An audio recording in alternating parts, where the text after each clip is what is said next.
તમારા એક દિવસના શોખ ખાતર જોજો પક્ષીનું આખું પરિવાર ભેળાઈ ના જાય. એવી મોઘી દોરી લાવશો નહીં જેનાથી પક્ષીઓનું ઘરું કપાઈ જાય. પતંગ ચગાવો તો ભલે ચગાવો પણ એમનું અબોલ પક્ષીઓનું ધોન પેલું રાખજો ને.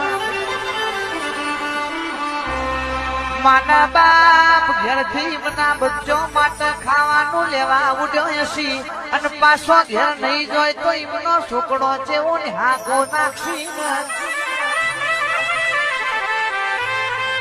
દુનિયા કે છે એ દાડો લાડવા કરશું પૂરા નાખશું પૂર્ણ થશે પણ એમની એ હોર રાખજો ને પેલો ની એ હોર રાખજો ને. તો કોઈ દાડો ઉત્તરાયણ ના દાડે મારી માતા કે